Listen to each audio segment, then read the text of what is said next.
Senator Ted Cruz, thanks for speaking with Denver 7. You're at the convention where 60% of the delegates that want to go to Cleveland are declared unpledged right now, which means they may not support you. Right.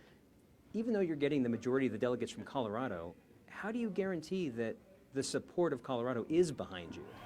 Well, listen, the strength of our campaign from the beginning has been the grassroots. You know, in the last week, there have been 7 elections here in the state of Colorado in each of the 7 congressional districts. A total of 21 delegates were elected. Of those 21, we won all 21. I mean, it was an incredible display of strength from the grassroots, from the activists who've come together. And really what we're seeing in Colorado is reflective of what we're seeing across the country, which is Republicans are uniting behind our campaign. We're seeing a broad and diverse coalition. We're seeing Republican women, we're seeing young people and Hispanics, we're seeing evangelicals and pastors, we're seeing libertarians. We're seeing a tremendously diverse coalition uniting behind our campaign. That's what it's going to take to win the nomination. It's also what it's going to take to beat Hillary Clinton in November. It seemed when you declared your time to be here that we were going to see multiple presidential candidates speak here. The fact that Donald Trump is not here, why is that bad for the delegates here? Well, listen, I think the reason Donald didn't show up is he was scared, that he knew he wasn't going to do well. He has lost now 7 elections in a row in Colorado. I think it is very likely when the delegates here vote that will become 8 elections in a row. And Donald doesn't handle losing well, and it's the same reason he refuses to debate right now, because when he's scared, he runs away. But I think anyone who is running for office, and especially the office of president, owes it to the people to do what I'm doing, to come in front of the people, to speak to them, to look them in the eyes, to answer their questions, to ask for their support. This is, at the end of the day, a job interview.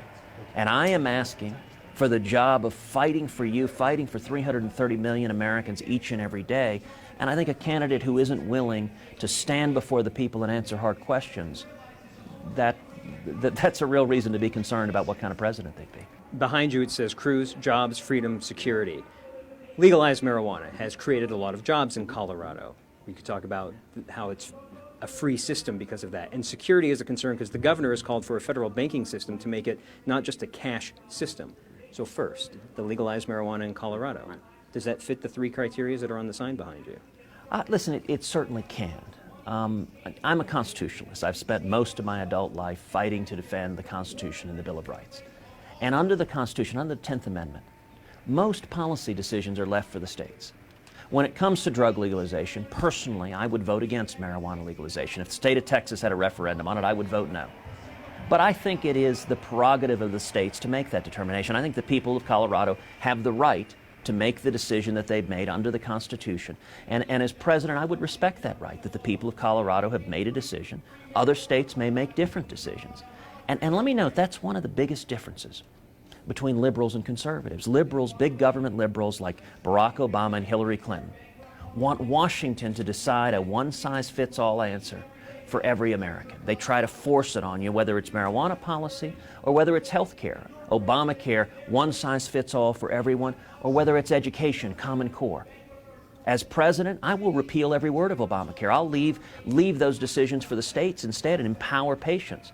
As president, I'll just instruct the Department of Education to end Common Core, because I think the people of Colorado know a lot better what to teach our kids than do some bureaucrats in Washington. And empowering the people, getting Washington out of the way, is critical to jobs and freedom and ultimately security. Lastly, why is a contested convention not terrifying?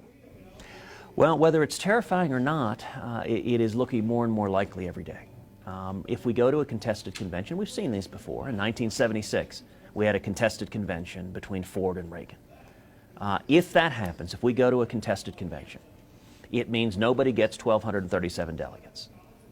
In that circumstance, I will go in with a ton of delegates, Donald Trump will go in with a ton of delegates, and the two of us will battle on the convention floor to see who can earn a majority of the delegates elected by the people. Now, the convention is an extension of the democratic process. What's happening here today is the people of Colorado are electing delegates who will then go to Cleveland and make that decision. And if that happens, I am confident we are going to win in Cleveland at a contested convention, that what we are seeing is naturally Republicans are uniting behind our campaign. We're going to earn a majority of the elected delegates, and once we do that, we're going to beat Hillary Clinton in November.